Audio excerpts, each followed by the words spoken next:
Welcome to The Uncertainty Edge. I'm your host, Sam Sivarajan. Today, I'm joined by Jeff Panik, founder of Balanced Wealth Partners and a financial advisor with nearly 26 years of experience helping clients navigate the complex intersection of financial obligations and genuine life fulfillment. Jeff's journey is deeply personal. As the first in his family to attend college, he enlisted in the U.S. Army to pay off student loans, an experience that revealed his own lack of financial literacy and ultimately shaped his career mission. From his military service in Korea to building an independent practice in Atlanta, Jeff has made it his mission to fill the financial education gap that so many young adults and families face today. He's the author of books focused on financial literacy for young adults and pre-retirees, offering practical, jargon-free guidance in areas where far too many people are left to figure it out alone. Whether you're an advisor looking to better serve clients across generations or a leader navigating your own financial decisions, Jeff's insights on mentorship, realistic expectations, and intentional living offer clarity in an increasingly uncertain economic landscape. Jeff, welcome to the show. Thanks so much for having me today, Sam. Pleasure. Jeff, as we talked about in the intro, you were the first in your family to attend college. You graduated, as so many of us do, with student loans, and then you enlisted in the U.S. Army to help pay them off. It's an experience that ultimately led you into financial planning. Can you walk us through that journey and the moment when you realized financial literacy was going to become your life's work? Yes, certainly. I grew up really without, I would say, a roadmap for money. Really didn't have a mentor or accountability. If you're in an environment where you're trying to get by day to day, it was just my mother and myself. It was more of a week to week type of thing, from the standpoint of money. We weren't thinking about retirement. It's like thinking about getting by. And I was lucky enough where I had certain opportunities through her hard work that really allowed me to go to college. Really the challenge I found with college really was just direction. It was the first time I was really away from home, really had never really traveled, didn't really knew very little. Mm-hmm. And I grew up in southwestern Pennsylvania in kind of the coal area. And so, I went to Duquesne, which is in the city of Pittsburgh, and there was a lot to do and a lot of distractions for me. And I wasn't quite prepared. I was prepared to have fun, but not so much for the education portion. Right. And, about 6 months before I was getting ready to graduate, I received a letter from Sally Mae. I had no idea who Sally Mae even was. I thought it was like a magazine subscription or service or something. And they're a loan servicer, and it said I owed $1,000 a month for the next 10 years. I had no idea what I wanted to do. And I was really kind of in a pretty bad spot because I couldn't go to anyone and ask for help because no one had resources to do that in my family. And so, I decided to go in the military and the army. They had a program for your service that they had a loan repayment program where it deferred your loans and then they paid them off in full. So it worked for me. It was, I like to say I learned probably about 10 times as much in the military than I did at college. Mm-hmm. Part of the reason why I didn't learn that much in college, I really didn't take it seriously. In the military, you have to take it seriously. It's not an option. So it Right. was more, kind of a trial by fire. And really, when I was in the military, I found a lot of people that were like me, really, that were just trying to figure out, basic financial skills that no one really taught or we really learned. Mm-hmm. And it's really a matter of really difficulty because of just the way the system is set up. Yeah. And I think when we chatted before, that situation hasn't really changed much, right? I mean, whether in the US or in Canada, I mean, this idea of teaching financial literacy in high school, for example, there are lots of courses that are mandatory across all programs, whether it's languages or maths or sciences, even, potentially advanced math or science. But, I like calculus in high school, don't get me wrong, but I think I use personal finance skills on a daily basis far more than I ever did calculus. And so I'm surprised that, this isn't becoming more of a push. And it's really, I mean, I view it as almost like a crisis, and there's not as much motivation I think on the legislative side, because of the lobbyists that are with the credit card companies and this, you can start adding up the groups that are involved in terms of loading young adults up with debt and putting them in bad positions. And you end up in a situation where, no one's really teaching consumer finance. It's more, if you take a finance class in high school, if you're lucky enough, a lot of it's probably more economics and things that, Right. really aren't really what they need to learn is how do you write a check if you have to, how do you open a bank account, how do you get the most out of your money, and how don't you make a lot of mistakes that a lot of young adults do because they just don't know any better. And I'm extremely sympathetic because that's kind of the background that I came Right. from. Right. And it's only, I think, in some ways gotten worse because of just the amount of leverage and just the amount of information that's out there. And if you turn on a football game, you'll probably see every other ad is a financial company trying to sell something. Well, we'll come on to this in a minute with the buy now, pay later, like the whole point of sale. It's become a whole different landscape. But you just said something that is actually intrigued me because it's a perspective I hadn't actually thought of before. That the resistance to kind of providing this kind of literacy curricula, for example, in high school, that you attribute some of that, at least that resistance to coming from lobbying from financial firms, etc. That's an interesting perspective. I hadn't thought about it that way, but it sort of makes sense, right? It's against their interests to have an educated consumer out there that understands compound, has a better understanding of compound interest, etc. Yeah, and I mean, if you go to a college library as an example, you'll find no shortage of credit card offers and people willing to lend you money to get you in kind of the door, as opposed to really resources to try to help you kind of navigate and really build a financial foundation, as opposed to being in a bad position before you even start kind of what I would call the race of life. You've written books, as I mentioned earlier, targeting specifically young adults and pre retirees, two very different life stages with distinct financial challenges. What patterns do you see in terms of the financial literacy gaps at both ends of this spectrum? And why did you choose to focus on these two groups? Yeah, so I think really both are really at decision processes. Obviously young adults are starting out. They have to figure everything out usually on, I would say, on demand. When things happen, whether their car breaks down and they have to figure out how they're going to pay for a new tire, or they have to get a completely new car or a used car, how do you even do that?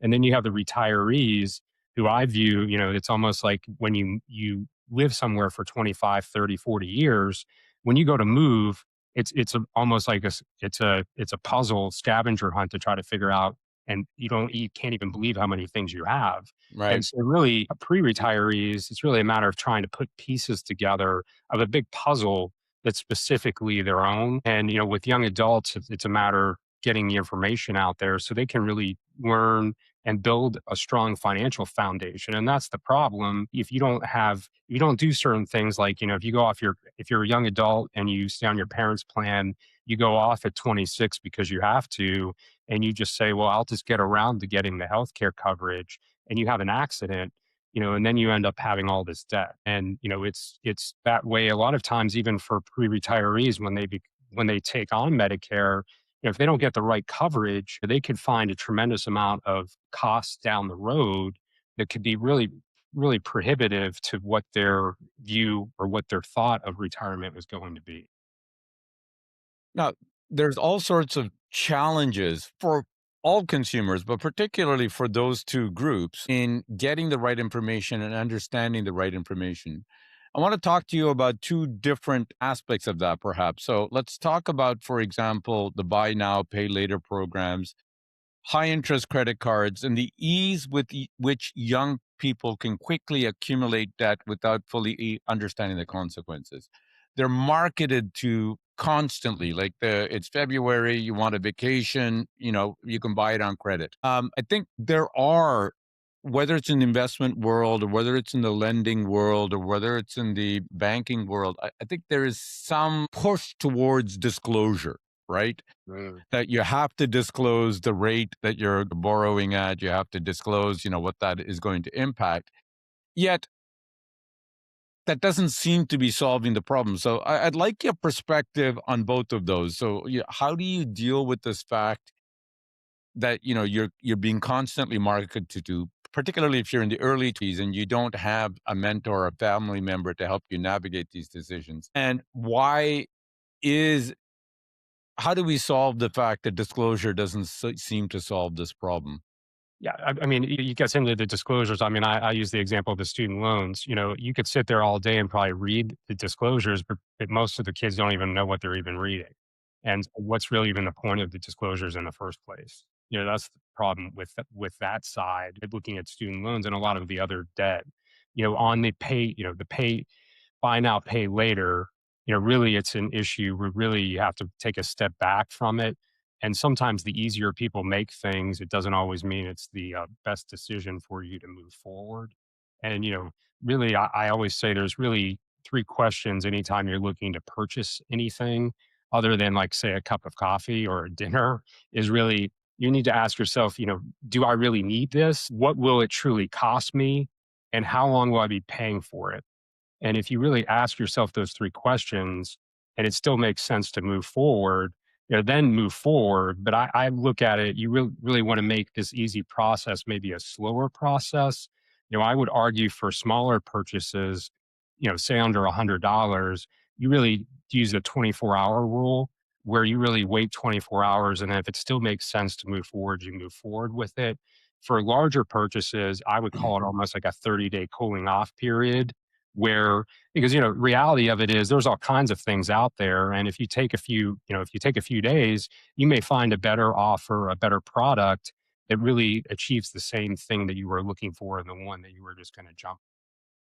No, I love that. I think that both those cooling off periods is very smart advice. And I think the idea of those three questions to ask yourself is very smart advice. How do you deal, or what advice would you give young people that are in living in a social media world where I would call there's a curated feed coming in? The highlight reels of all of these influences, other people showing off the good life, if it will, and not the blooper reel, which you and I understand that it is a very cherry picked view of life, etc. But in the moment, for a young person, when they're seeing this or when they think all of their friends are doing this, how should they think about foregoing pleasure today because it is the smarter financial decision? I mean, I think the first thing to understand what the influencer, the person that you're viewing, what their objective is. Oftentimes they're getting paid by clicks. They're also in a position often where it's curated and it's usually like airbrushed, if you will, where Right. you're seeing the very best of everything and not what the reality is. And, really, I always say if somebody says something is perfect, you probably want to run from it because there's always going to be advantages and disadvantages. And so, usually, even if you're looking at reviews online, you really want to understand what the person's objective is giving the review. If they're a sponsor, they're pushing the product. It's certainly best to look in a different direction for a outlet that gives an objective review on something you're looking to move forward. I think that's great advice. I think in general, I mean, especially in a world that we're worried about disinformation, etc. I think a good advice that you're giving is simply look at the source of that information and perhaps ask, what do they stand to gain from pushing their point of view or their perspective, right? And it's sad that we have to do this, but I think that it has become a clickbait economy, an attention focused economy. I think there are a lot of young people that are paying the consequences. There's no question about it because it's sometimes, as you mentioned, they make it so easy, make it sound so perfect. And when you start on, it's like anything else. It's an onion. The more layers there are, the more chances there are of it being. Now, in our pre conversation, Jeff, you described young adults today as standing at the starting line of a marathon and often comparing themselves to others already at mile 7. And that's a very powerful image. For advisors working with younger clients or parents that are trying to help their kids, what are the most critical early decisions that can either set someone up for success or dig a hole that they can't later climb out of?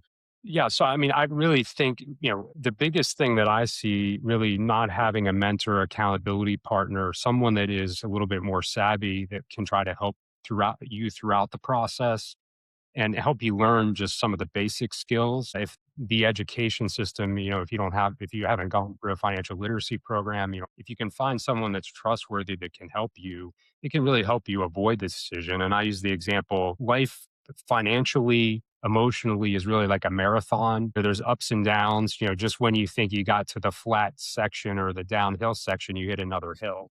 Right. And if you run you understand. I mean, it is the reality of kind of anything that is a long, you're going to have tough times. And really, the challenge I see for a lot of people starting out, they have no idea what direction to even run in. So, they're standing there while other people that have used resources and have family and mentors can really help really build a foundation and avoid a lot of the mistakes that see often, the high interest debt, Hmm. not having an emergency fund, and really looking at capturing funds and taking advantage of opportunities, whether it's an employer match, whether it's your employer, putting money in HS, doing things for you that will benefit you in the long run. But you want to take advantage and have resources. The last thing you want is to have an issue and you blow a tire. You have to get a new transmission, as an example, and you don't have the emergency money there and you have to borrow. Because typically, if it's going to be out of the blue last minute, it's probably going to be a high interest purchase, Right. and then you end up, in some cases, if you make the minimum payments, you end up paying 2 or 3 times what the original amount even was. Now, to say something slightly controversial at this stage, but I think that, what do you say to young people who would argue that things are far more prohibitively expensive today than perhaps, 30 years ago, whether that's inflation, rent, affording to buy a house Mhm. or medical insurance for that matter? And that, wages, for instance, haven't kept up. So in that kind of a scenario, how is a young person to avoid making some of those types of decisions that, as you say, dig a hole that they can't climb out of, like getting into debt that isn't smart debt, etc.? It's, in theory, we can say, okay, this is good debt and bad debt. In practice, when you're living hand to mouth or trying to make ends meet, which seems harder these days, etc. What is some practical things that young people can do or think about? Yes, I think the first thing would be you wanna live within your means, and you don't wanna lock in high fixed obligations, like a high car payment where you're paying rather than living with a roommate, you decide to get a two-bedroom yourself. You have a bunch of subscriptions, in this case, not magazine subscriptions, but Right. streaming subscriptions Right. that you won't use. Really, the earlier that you start focusing on saving, the more that you can have money for the goals that really like the home ownership and home formation. That's one of the hardest goals that used to be taken for granted years ago. And unfortunately, with the way the policies are, they made home ownership even more scarce, Hmm. especially with people that are coming out of college with student loan debt because they just don't have the resources to be able to even put money aside for a down payment. So, really, the better that you can educate yourself and make decisions, and really, I like use the 30-day rule, really take a step back, read or go online and watch videos, but watch a bunch of different ones that give different perspectives and find the one that you feel most comfortable with and it is the most reliable. You can make an informed decision. And unfortunately, in a lot of cases, you people stretch and it may be okay on one thing, but if your income doesn't keep up with inflation, which is really no one really if you talked about inflation, 4 or 5 years ago, no one would even know what you were Right. talking about. Right. Exactly. Now, everyone understands, whether it's the retirees, and even the young adults, in terms of home formation, in terms of the cost of healthcare, and just, being able to afford things that, like a vacation that people would typically take for granted. That's very powerful. And if I can encapsulate or, extrapolate a little bit of what you said, I think to your point, it's be informed, live within your means and start small. I like that example of subscriptions, for example. We all get caught up in this, right? And I think saving on reducing one streaming service or rotating between streaming services that might save you $20 a month or $25 a month. And that doesn't seem like a lot, but if you keep doing it, that frees up a lot of room. That's $300 a year. And it just compounds after the other. And I think it's like any other habit. I think that's great advice that you're giving, that starting that savings habit or that budgeting habit, even if it looks small and even if it looks like it's not going to make a huge impact, everybody started that way. And that's how you kind of get that snowball going to get to bigger savings and then investments, etc. Exactly. And I mean, I think what you really want to do, I mean, the power of technology now is you can automate and it makes it very easy to move money from institutions, high yields, moving it from your checking or operating account that you are paid in over to a high yield savings account. It's not like it used to be where you'd have to write a check, move the money, do all kinds of Right. things. And so really, and the other thing that I always say, sometimes people say, I'm going to wait till I have, enough where I can put 300 or 400 away a month or, and I say, well, if you can do 25 and you start with that and you work your way up as you get raises and time goes by, that's going to compound over time. And, the younger you are, the more time you have and the more, more opportunity you have to grow wealth over time. Well, I mean, as a financial advisor, I mean, and it comes back to financial literacy, the power of compounding, which Einstein called the eighth wonder of the world. But I think beyond that, I think to add to your point, it's the habit that you get into, right? I mean, the habit of saving $5, $10, $25 a month. If you do it consistently enough, it becomes part of the habit. Yeah, you start to learn to live within your means. I've always said that that's probably the simplest way of budgeting is just take your monthly paycheck and take whatever, $25, whatever you can afford, $25, $50, $100, and move it into your savings account. And pretty soon you won't even miss it. So you're actually learning to live. If you were making $500 a week and you put $25 aside, you're learning to live on 475, right?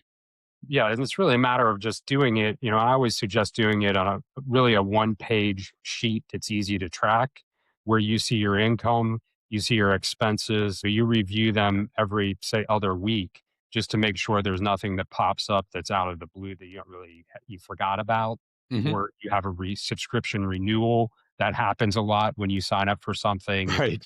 It's free for 6 months and then they get you Right. for however long. You just wanna make sure you catch those, and if you're not using it, shut it off, because if it's automated, it also has the reverse effect with the expenses. If it's automated and you're getting the expenses, it's gonna keep hitting you until you shut it off and take that action. And you talked about, Jeff, the importance of having mentors and accountability partners, and wholeheartedly agree. You made the point that, especially for young people who don't have built in financial guidance at home or at work, as an advisor, how do you step into that role, either for your younger clients or for the kids of your clients? Mhm. And what do you tell them about the mindset shifts that they will need to make in order to build financial resilience over time? Yeah, I think the first thing is as easy it's easier for me to say than it's easier said than done is really to take the emotion out of it. Right. Because money is governed by emotion and psychology, really. I think the financial advisory business and dealing with clients is more behavioral finance, psychological finance, understanding different personalities respond differently to different ways of communicating, and it's important to learn that very early on, because if you can try to work within the person's comfort level emotionally, you can get a lot further with them than if you're just talking. I call it almost like at some point, a lot of people, you start throwing out all these terms, diversification, Right. rebalancing, It goes over their head, correlation. right? The Yeah. eyes glaze over. Yeah. And it becomes like a financial fog. And, what ends up happening is the people just freeze up and do nothing, which is Mm, oftentimes the worst thing that you're doing, whether or not saving or whether or not paying down debt. It's really a matter of take some action. It's like the famous quote, perfect is the enemy of great, really, as it relates to action with your finances. And procrastination is also probably, I would call it almost like the devil, because the more you procrastinate, the harder it is, the longer it's going to take you to finish or complete what you wanted because you're not even starting it. And to add to that, you're digging yourself into a deeper hole, probably Yes. with debt or lack of savings, right? So it's you have a big hole to climb out of when you do start when you stop procrastinating. Yes. Jeff, now let's switch over to the other side of the spectrum. So on the pre-retirement side, you describe approaching retirement as assembling a puzzle where none of the pieces seem to fit together. I assume that you're talking about the financial and the non-financial aspects of retiring, but I'd love you to talk about it. Yeah. What So are the most common, sorry, what are the most common misalignments you see when people approach this transition? really, I think the biggest misalignment is thinking that you can just plan over a weekend or over a month or two. Really, this is something you need to spend a year to 2 years planning out, and you need to have a focus. And the book on for pre-retirees, I have what I call a financial life inventory plan. Hmm. Really, it's a matter of gathering all the information and working through to come up and complete a plan specific for you and your family. And I think oftentimes people are so focused on what their coworker is doing, what a relative is doing, that they really do what that other person is doing as opposed to doing what is in their own best interest, which completely different. And that's really, where I look at pre-retirees, really, I would say probably out about 10 out of 10, their situations are all different. They have different, whether they're married, whether they what their family situation is, if they still have dependent children, whether they're still working, whether they're going to work in retirement, whether they have pensions. There's so many variables, debt, and really each couple or family or individual, they have to work through it on their own.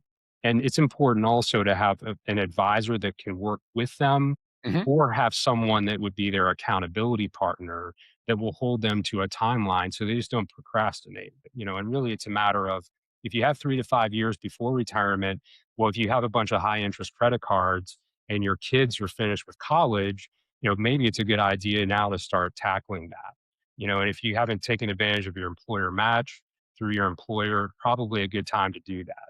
And really get informed about Medicare. You don't have to understand everything, but you have to really want to understand what the resources are, so you can make informed decisions so that you can actually, some people, people always talk about sleeping at night and all these other things. Oftentimes you can sleep, but what ends up happening is you get into retirement and you have something that happens like a 2008, or you have something where you have a medical issue that you weren't expecting, and you end up completely going 180 degrees from where you thought you were going. And so, I always say with any plan, you always want to test for the worst and you want to hope for the best. And if you plan the right way, you can accomplish what you're looking to try to accomplish. I think that 2008 is a great example, and we can get into sequence risk and everything else. But I think the reality of it is, as you point out, is that you can prepare for everything. And if the market goes down, the market goes down. And so the idea is, I suspect, from your perspective as an advisor, you're not saying we're going to anticipate everything that is coming down the road. We know that markets go up and down. We know that politics and geopolitics are going to have an impact.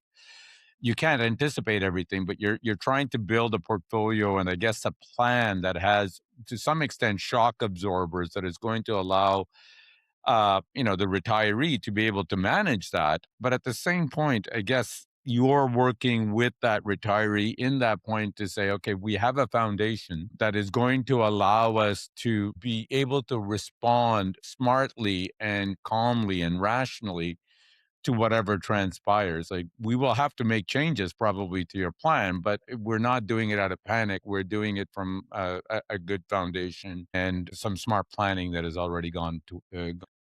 Yes, and I think that's really the main component or point. And I think if you get into if someone is very detailed, that's good, and you can get really into the granular details of everything. But most people want to know where you're getting the information from and that they're going to be okay. You have to have an honest conversation. If they're not, you need to tell them and what they can do to try to fix it. Whether it's, you can't spend what you thought you were going to spend, you need to adjust your income, You need Right. to maybe work a little bit longer if you can, give them options. The other side that I think people sometimes on the reverse side, they focus so much financially, they forget about the other side of it. It's really, you've worked your entire life in most cases and you're retiring. What are you going to do?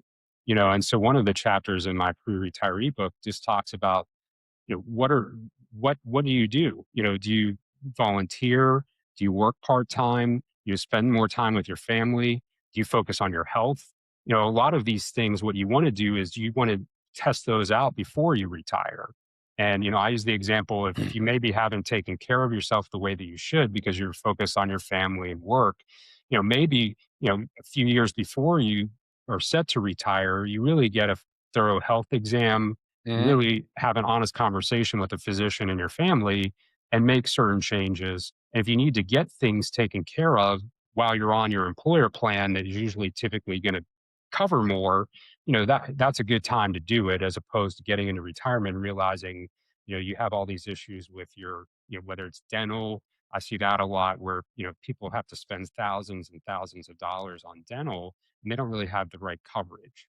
And so, I think and I use the other side of it, couple, you want to make sure if one wants to move to the beach and the other wants to stay put, you have to have a conversation about that. And the sooner that you do, the less you can really take away a lot of a lot of friction from a couple oftentimes that really haven't with work, family, all of a sudden they're retired and they have to spend a lot of time together. So Right. it's a Right. matter of making sure both of them are on the same page with what they're getting themselves into with retirement. It's a very important point. I think in previous generations, we hadn't had this freedom and opportunity and longevity to an extent. And I think it's most people don't think about retirement other than what you get from the commercials, right? So what are you going to do in retirement? Well, of course, I'm going to go, I like golfing every weekend. So now I'm going to golf 5 days a week.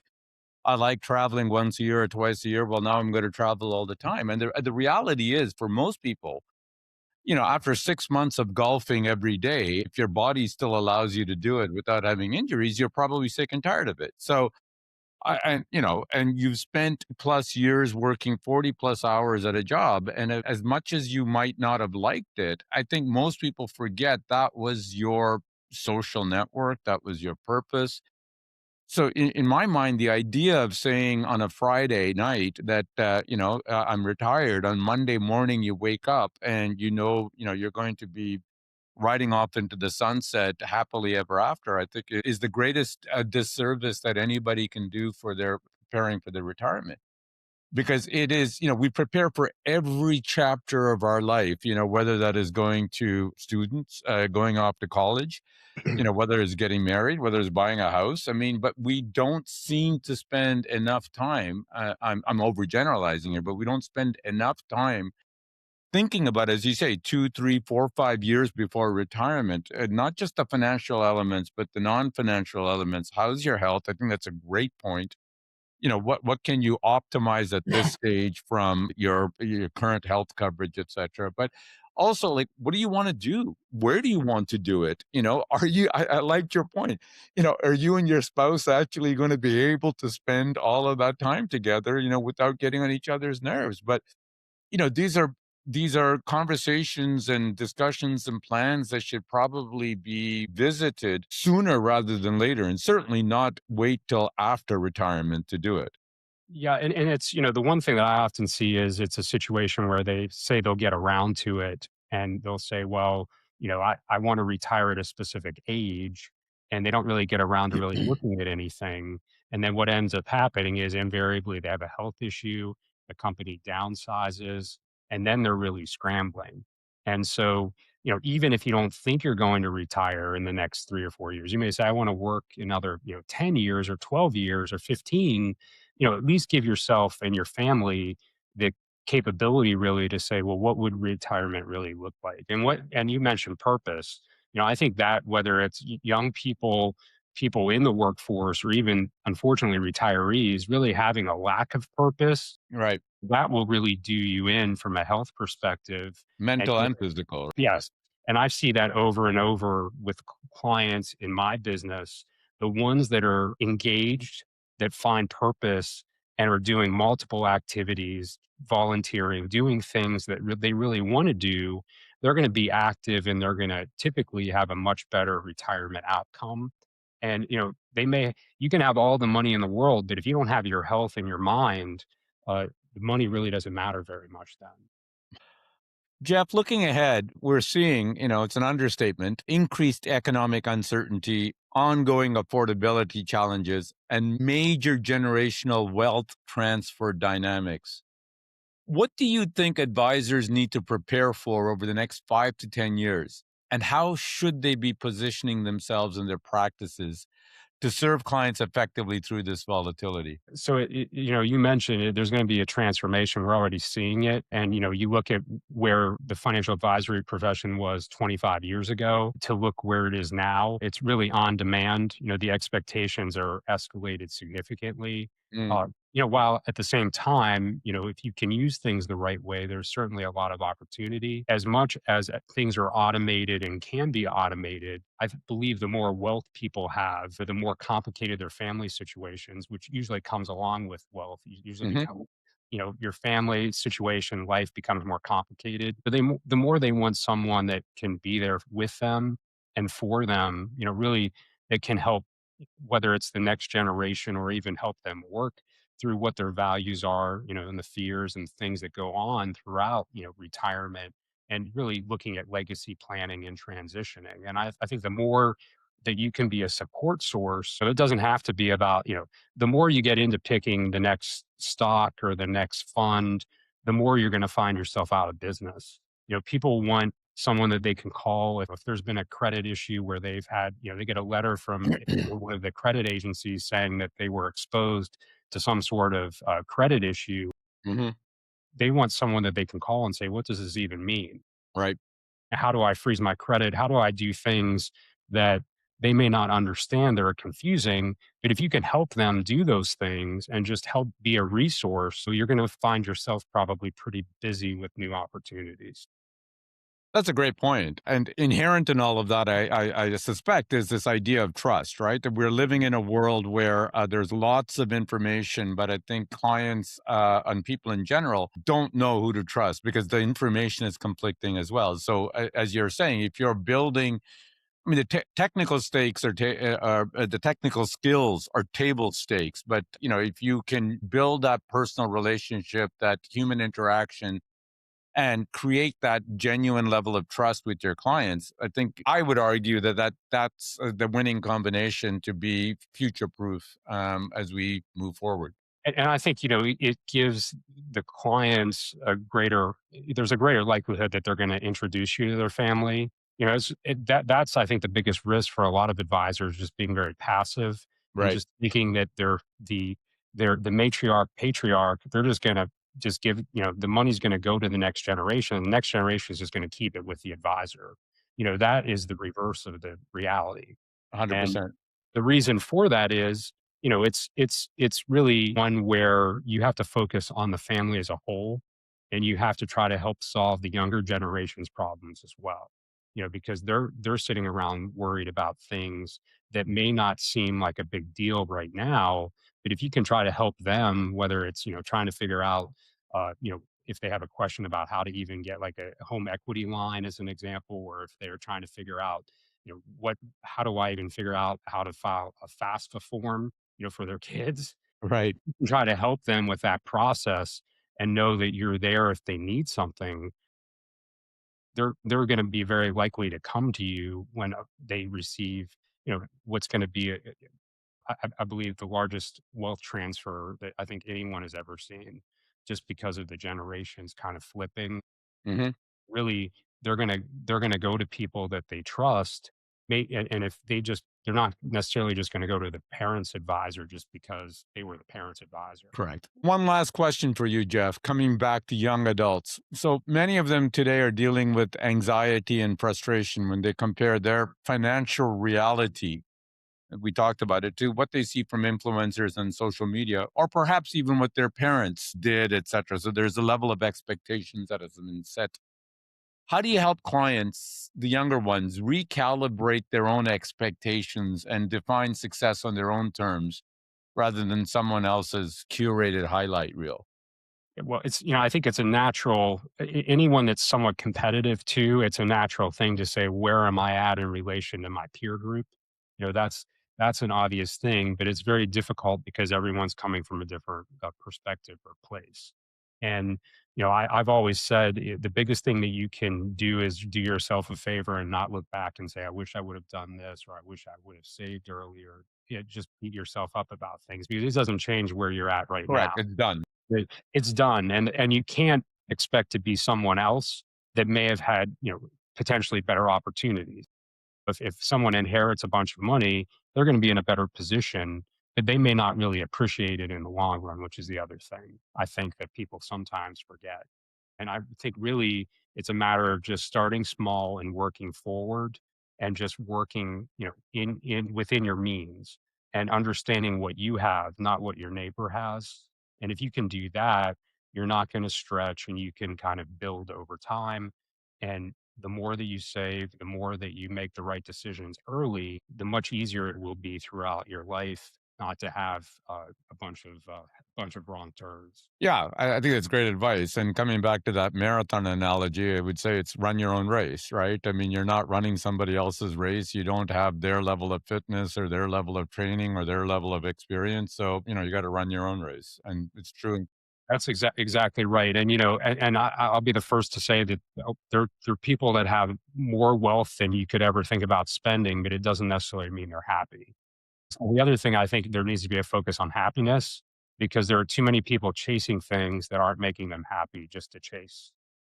I think really if you can find something that you have purpose and you can find happiness through it, that's one of the things with the centurions that people live in their hundreds. They always say try to be happy and try to be kind. And if you can do those things, everything else usually has a way of taking care of itself. Well, and that's always good advice, but especially in these times, I think. Jeff, we're coming to the end of our podcast. So I have a few final rapid fire questions for Sure. you that I ask all my guests. So, number one, professionally, what is the most important lesson you've learned over the years? I think the biggest lesson, and I learned it in the military, really was to own. If you make a mistake, you own it, you admit to it, and you work from there. And you'd be surprised, even if you make a mistake with a client, if you can actually articulate and tell them, you made a mistake, you should have done something maybe differently, they'll react completely different because people are always making excuses. So I think if you can just own up to your mistakes, you'd be surprised how much better the reaction is than just making excuses. That's so powerful. And I couldn't agree with you more. I think genuine, heartfelt sorry goes a very, very long way. And it goes a long way because I think it is so rare in today's world that there's always everybody's afraid, either from a liability point of view or, a pride or ego or whatever. But I think you're right. We all make mistakes. And if you can genuinely apologize for it, and as you say, like I've done this with clients, and I used to explain it to them that look, we will make mistakes. It's is important. Do we own it? And more importantly, what are we doing to fix it? Right. And I think that if you can articulate that well, I think it's very powerful in the client world. Jeff, number two, what is one practical tip you would offer listeners keen on applying your insights? So what I would say is the best thing you can do is just take a step back from what you're doing right now. And even if you're an advisor and you work with clients, it always say, you want to do what you give other people advice to do. So, it's really a matter of just taking a step back, looking at what your income is, looking at what your expenses are, how much you're saving, how much debt you have, and then really just look at a plan, simple plan where you come up with for 12 months and where you want to be in 12 months. And then what you want to do is just on a monthly basis, just look and see how you're progressing along. And, if you're not heading in the right direction, you just revisit it and you adjust it. But half the battle is just looking at it. And the more you look and try to improve, it's amazing how it works. Typically, you'll improve. Great advice. Jeff, this is such a important discussion on financial literacy and running your own race. If listeners want to learn more about you or find your work, where do they go? Sure. You can go to jeffreypanik.com. My firm's name is Balance Wealth Partners as well, but I have a lot of resources out there, videos, as well as additional information there. I try to make it educational and try to help people make informed decisions. Amazing. Jeff, thank you for joining us today on The Uncertainty Edge. Thanks so much for having me, Sam. Pleasure.